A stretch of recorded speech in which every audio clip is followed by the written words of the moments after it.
Notice CPD 1711. So Notice CPD 1711 was released on October 23rd of last year. It applies to all COC-funded permanent housing program types or project types. So that's permanent supportive housing, rapid rehousing, transitional housing. Notice that we have no transitional housing in the balance of state, but we do have both permanent supportive housing and rapid rehousing.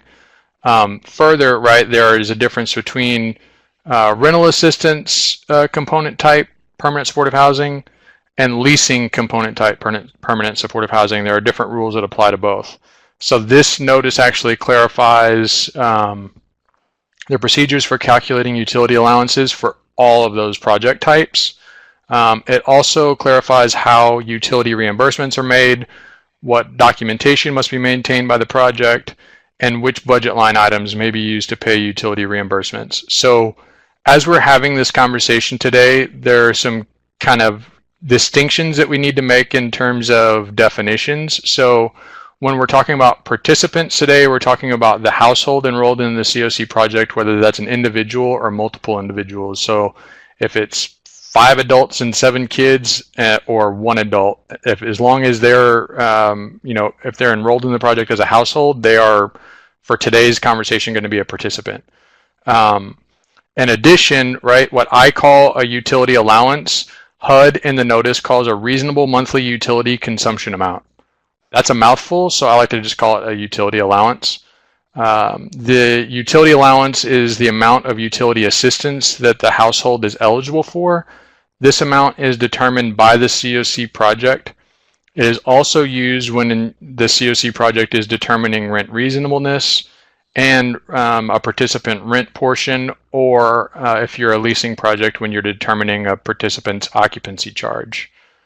A utility reimbursement is the payment that is made by the project to pay the utility allowance, whether that payment is made to the utility company itself or to the project participant, and we're going to dig into all of that. The notice itself is in the file box, and I believe it is titled Notice-CPD-17-11, right? So it's I want to say it's an 8-page, or it might be a 10-page document. I think it's a 10-page document that is broken down into sections like most other HUD docs, but it literally goes over the purpose of the notice, the background, and then quickly kind of dives into how you calculate a participant's rent contribution or occupancy charge. So I think it's important to consider, right, like why did they have to release this notice? The existing regulation or the COC program interim rule did not address how utility assistance was to be provided when a participant has zero income or they are not required to make a rent contribution on their own behalf. So previously to this notice, right, there was no answer for how a project was supposed to administer that utility assistance. Essentially what this notice does, and Cliff Notes version, right, is break down the ways that you guys are going to be calculating and paying out that utility assistance. So it matters, right, like which project type your participant is in. So if you're a COC funded permanent supportive housing project that receives rental assistance for your housing component, you'll do it a certain way. If you're a project type that does it, that you're a leasing permanent supportive housing project and you impose occupancy charges on your participants, you'll do it another way. I wanted to just show you guys this notice here and make sure that everyone that is operating a project of this type has the opportunity to download this notice. You're going to want to refer back to it. It talks about, right, the documentation that you have to maintain. But we're going to go over all of that today. We're not going to be looking at this notice a whole lot. We may refer back to it from time to time. this also applies to rapid rehousing in the balance of state. So the HUD COC program interim rule says that COCs are in charge of determining how participant rent portions are determined in rapid rehousing. So the Texas Balance of State COC actually refers, essentially the rent portions are calculated the same way that they're calculated for permanent supportive housing. So all of the information in here applies to rapid rehousing. All of the information that we're going to talk about today applies to rapid rehousing. The same for PSH rental assistance. So, right, like when you're reviewing this notice later on, Michelle, you may see the part about rapid rehousing. And let me find that real quick. It talks about a COC may design rapid rehousing rental assistance so that each program participant pays a fixed portion of their income towards rent. Each program participant pays a rent contribution based on an incremental sliding scale. We use the first bullet point in the Texas Balance of State today on June 21st, 2018. Now, I would encourage anyone that's operating a rapid rehousing project in the state of Texas or in the Balance of State to pay attention to the constant contact emails going out. I know that revising that written standards for rapid rehousing rental assistance is something that's on the radar. Obviously, with the release of the NOFA, that's probably not going to happen in the next 90 days. But right, like we have been talking about this idea of progressive engagement and how you guys are able to kind of create these tiers, participant rent portions, etc. So what we're talking about today is applying to the way that the Texas Balance of State written standards are currently written. That's a great point of clarification that I'm glad Michelle asked about rapid rehousing. So again, we may refer back to this document during the presentation, but we probably won't be looking at it a ton. What we will be looking at, right, is how you guys are going to determine that utility reimbursement. So the notice states that projects should use the utility allowance schedule that is maintained by your local public housing authority. So again, another good reason for projects to have a relationship with their PHAs, but that's up to the project to contact their local housing authority and obtain that utility allowance schedule. This is not news to them. You can provide them with a copy of this notice that says that you have to use it if you get any pushback about them releasing it to you. I haven't heard about anything like that, but you never know, right? So depending on who you talk to, if they don't know what you're talking about, you can definitely get this document. So if you're already using this document, great. Everyone should already be using this document, but you would be surprised when, and also, right, if there's new projects, this isn't something that your HUD rep is necessarily going to go over with you during your C19A or anything like that. So the schedule is generally released or updated annually, and a new schedule is released on October 1st, not always. Projects should maintain evidence of due diligence and ensuring that the most up-to-date schedule is being used, right? So the schedule that would be in effect right now would be a schedule that was released on or around October 1st, 2017, or to go into effect 2017. And right, there will be releasing another one in the fall for the 2018-2019 year. Another thing that's really important to do while you guys are, determining the utility reimbursement and the utility allowance is to have someone to double check the math. I think that's really important, making sure that all the boxes are filled out on the form, that the participant or the household participant name on the form matches the supporting documentation that you're using to create that utility allowance. When your HUD rep comes out to monitor, or if THN comes to do like just on-site technical assistance, there should be no missing dates or empty signature boxes on your utilities schedule or any of the other documents that we're talking about today. But that's definitely a way to raise red flags if you are using a utility schedule that is either outdated and there's no supporting documentation, or your utility allowance worksheets are not complete all the way. So what am I talking about when we're talking about the utility allowance worksheets? I think that the utility allowance worksheet is, again, something that you get from your PHA. I actually reached out to Giving Hope last week to get a copy of theirs because they're surprisingly hard to find online. But you'll notice that they're all going to look roughly similar, right? They're all going to have the same kind of format that breaks the utility assistance down by unit size. But further, they're going to break down that utility assistance by unit type. So apartments are going to be considered multifamily. There will be another one for SFAs or for SFH for single family homes or for mobile homes. Just ensure that when you're calculating utility assistance or using these schedules that you're using the correct one for the type of housing that your participant is proposing to occupy or that is already occupying.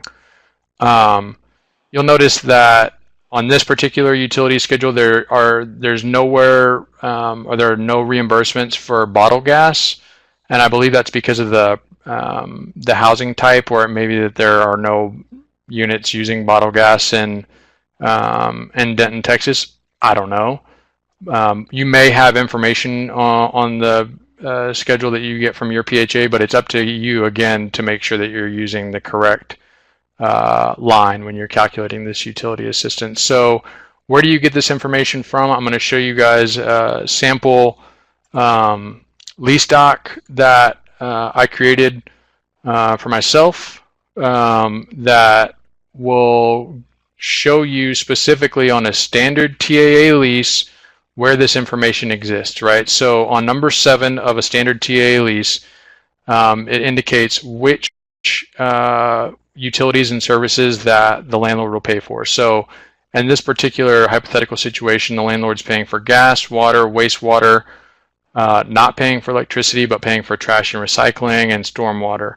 For the purposes of this notice and for the purposes of calculating utility assistance, cable and satellite are not utilities. Master antenna, I don't even know what that is, but it's not a utility. Internet, it's not a utility in the eyes of the Department of Housing and Urban Development. So that's just something to consider as you're going through here to make these determinations. But you'll notice again, right, like the only utility that this participant would be required to pay, it appears from the lease, is electricity. The other thing on the TAA noted, or the TAA lease, that I wanted to draw your attention to is this section 9, special provisions. Sometimes landlords like to put, what do they call those? Non-metered charges, right? So like if everyone's on a boiler and they put, they charge all the participants for gas based on an allocation. There are specific ways by state law that they have to do that, but they may put that type of information here in special provisions. The last thing that I wanted to draw your attention to is, and I don't know why this is upside down, so I apologize, but I think you guys can bear with me for just a second. I think that's because of the way this document was scanned. So this says the lease will control if there is a conflict with the summary. So the last page of a standard TA lease is a summary, but if there's a conflict between what box 7 says and what the summary says, what box 7 says wins. So just make sure that you guys are checking the entirety of the lease, especially as you're accompanying participants to sign their leases. You want to make sure that all this stuff jives. It's in the best interest of the landlord as well, right? Like they want to make sure that it all matches because it opens them up for liability later on down the road.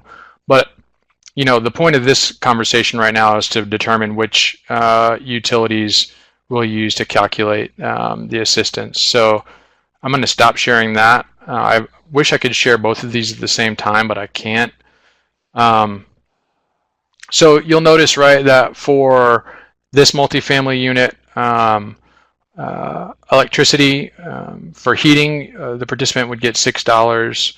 If the participant uses electricity for cooking, they get, I can't read that, I think that's $3. The other thing, right, is that like that's great. Like you're using the lease to determine which utilities the resident is responsible for, but like if you go into the resident's apartment and they have a gas stove, but they're not required to pay for the natural gas in their unit, then they would get neither a natural gas or an electricity credit for cooking. I just want to make that point, that clarification, right? So like there are additional, it's a little bit of legwork, right? So to figure this part out. But generally, other electricity like lights, appliances are all going to be a general, everyone would get that credit as long as they're responsible for paying for their electricity. Air conditioning, the same. If they have an electric hot water heater, the same. Now you'll notice that on this particular unit, the landlord pays for water, sewer, trash. So this participant would get none of those credits, right?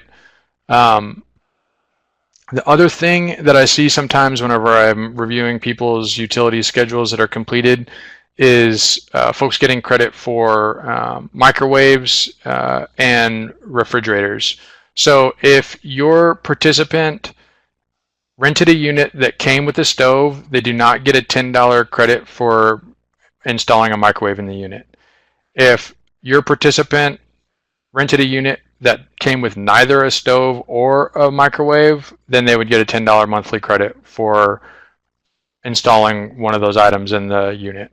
I know that sounds crazy, but apparently by Texas law, landlords can lease units to people without stoves and without refrigerators. The same thing applies to refrigerators.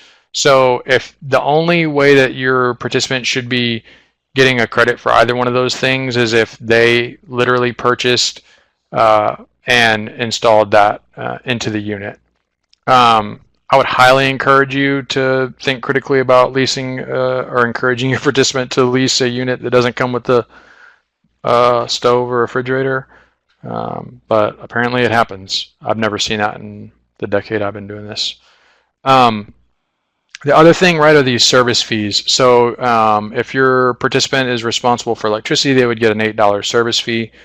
The next step would be to, again, actually the first step should have been, sorry guys, completing the family allowance section. So the name of the family, the address of the unit, and then transposing each of these items from the top of the document down to the bottom and getting a calculation, a total calculation for the household or for the participant. Does all that make sense so far? I saw Taisha was typing in the box. Are we all together right now?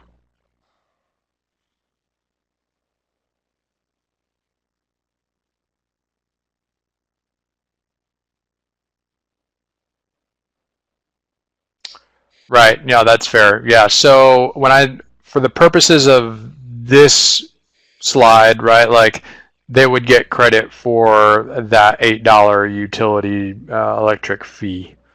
That's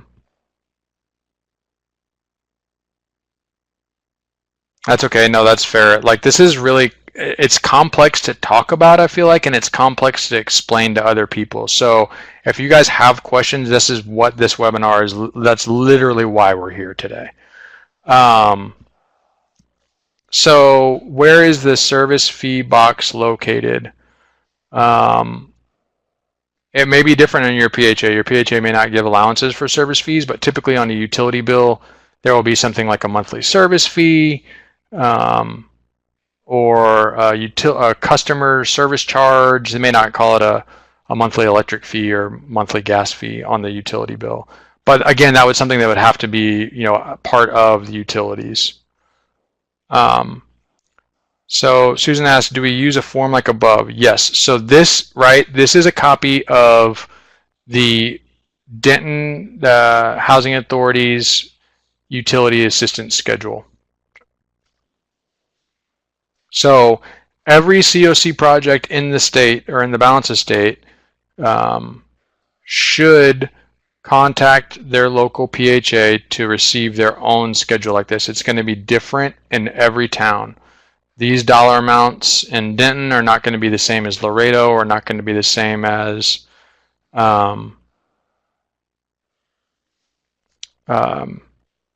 corpus or what have you. So, right, so it says, does it matter what is on the bill? I thought we only use this form.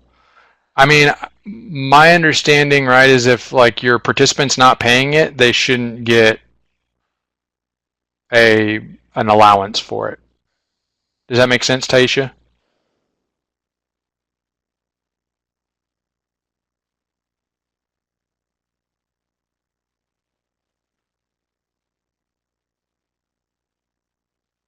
I have the amounts for each county that we service, but I have not seen this form.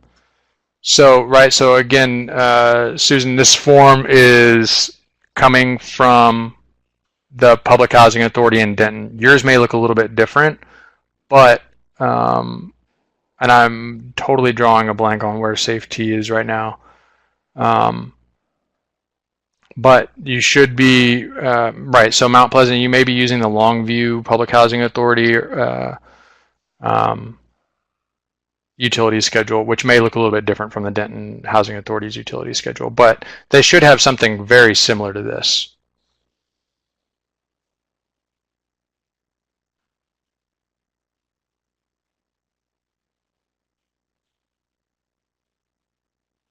I see a lot of questions.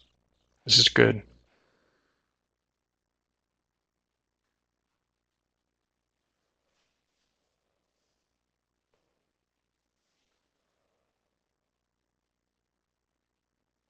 I'm saying, okay, so Michelle, so if the unit is furnished with a stove and a fridge, you would not calculate an allowance for range and microwave or refrigerator. They would still get a cooking allowance, assuming, right, that their refrigerator and stove, in this example, were operated with electricity. And Taisha, it looks like for your question, this this fee must be given to all participants that pay electricity, gas, or both. So in Denton, they're saying that everyone is getting this utility assistance, the monthly electric fee.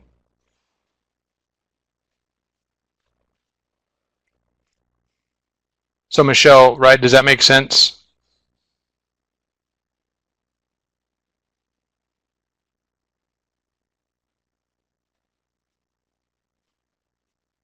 Okay. Elena, I have not had a lease signed where the water bill is billed to the tenant, but they pay it with their rent. So, are you, if they are, if they're paying a water bill, then they should be getting an allowance for water. If they're paying sewer, now, if they're, right, so water sharing, I don't think that the notice actually clarifies when they're like non-metered utilities. I would default to how your public housing authority uses this form, right? So if your public housing authority is giving people water allowances in that situation, then you should as well. The key here, right, is to just not go like blazing saddles into the Wild West and just start circling things that don't apply to your participants, right? So I think that that's probably a good first step. If you don't get clarification on that, reach out and I'll get you something from the SNAP's office. But the notice does not clarify if they're sub or allocated, sub-metered or allocated.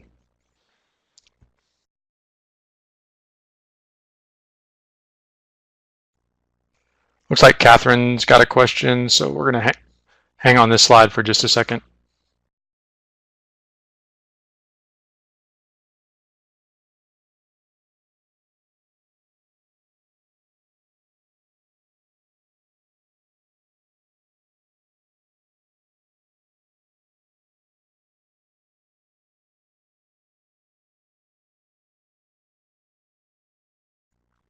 Oh, Catherine. I don't have a great answer for you on that. The notice doesn't clarify. Right. Would we calculate the total allowance and split it in half? I would be really surprised if there is a FAQ for how to do that. We're going to have to chat offline about how to do it when there's a roommate situation. Right, but like if there, so for example, if there are two participants that are in your project that are occupying the same unit, they would not each get a utility allowance equal to the entire amount of the utilities. I would be curious how your PHA is handling roommate situations, if they're doing it at all. If yeah, let's chat about that offline. Right now, for the purposes of this webinar, we're assuming again, right, that the participant is the only person occupying the unit or the only household occupying the unit.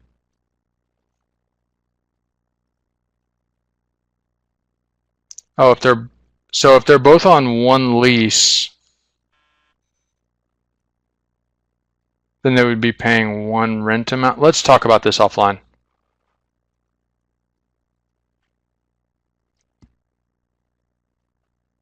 Okay. All right. So what do you do after you've gone through the hand wringing and hair pulling of determining a participant's utility assistance or utility allowance? What do you do with that number? Well, ideally, you would put it down here in the total box so that whenever someone else comes to look at this document, they'll know how much you're proposing to provide in utility allowance. But you'll take that number, right, and coming back to this PowerPoint, because I just want to make sure I'm staying on track here. You'll use it to determine rent reasonableness, and then you'll use it to determine a participant's rent contribution or occupancy charge. So using it to determine rent reasonableness, right? Like this one is one that trips up a lot of people. But when you are making rent reasonableness determinations, projects should be comparing the gross rent of the proposed unit to comparable units in the neighborhood. So that means that you're comparing the contract rent plus any applicable utility allowance to get a gross rent.